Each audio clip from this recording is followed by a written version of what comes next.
আপনারা নাকি বসুন্ধরা গ্রুপের কাছ থেকে 1500 কোটি টাকা নিয়েছেন, এটা কি চাঁদা নাকি দান? দেখুন, এই ধরনের অভিযোগ একদমই ভিত্তিহীন।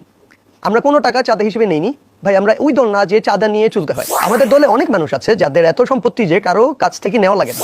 আপনি যে জমিদার ফ্যামিলির ছেলে সেটা আমরা সবাই জানি, তাহলে বসুন্ধরা গ্রুপের কাছে যে 10,000 কোটি টাকা চেয়েছেন এটা কেন, মানে কি প্রয়োজনে আপনি চেয়েছেন? ধন্যবাদ সার্জিজ, আজকে আমাদের এই আলোচনায় আসার জন্য। আমার কিছু গুরুত্বপূর্ণ প্রশ্ন আছে। প্রশ্নগুলো শুধু আমার না, আমাদের এই পুরো জনগণের কাছ থেকে প্রশ্নগুলো। জি, আমি সর্বদা প্রস্তুত। আমার দলের জন্য এবং আমার দেশের জন্য আমি সবসময় প্রস্তুত থাকি।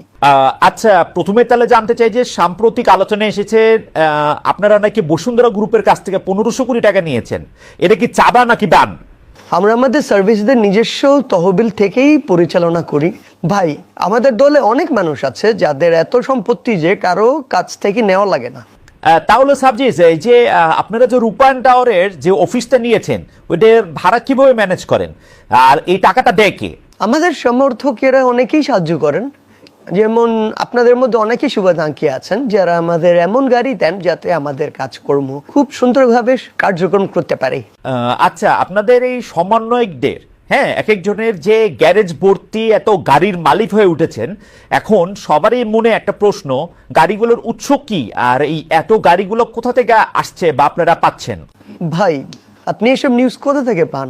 এটা গুজব। বসুন্ধরা গ্রুপের সাথে আমাদের কোনো সম্পর্ক নেই, এটাই বলা যায়।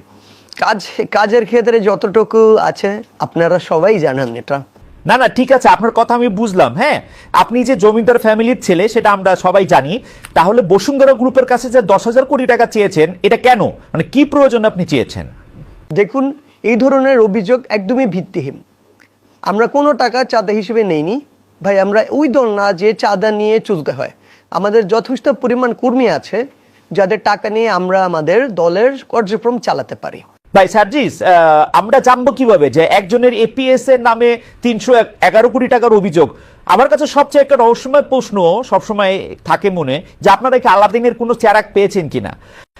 কেউ বাড়ি পাচ্ছেন, কেউ গাড়ি, কেউ অফিস, আর জিজ্ঞেস করলে সবাই উত্তর দেন যে জামাতের আমির আমাকে গাড়ি দিয়েছে। আমাদের কাছে 100 জনের মতো খালেদ মহিউদ্দিন আছে আমাদের কাছে, যারা আমাদেরকে সবকিছু দেয়। এটার আসলে রহস্য বা কাহিনীটা কি আপনাদের? ভাই, এটা নিয়ে ব্যাখ্যা দিয়ে আছে।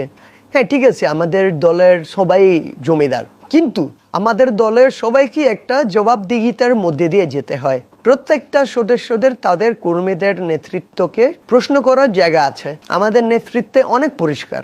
কিন্তু জনগণের কিন্তু আসলে প্রশ্ন একটাই, যে আপনারা যে সাহায্যগুলো পাচ্ছেন এটা কিভাবে পাচ্ছেন, বা কিসের বিনিময়ে আপনাদেরকে সাহায্য করা হচ্ছে?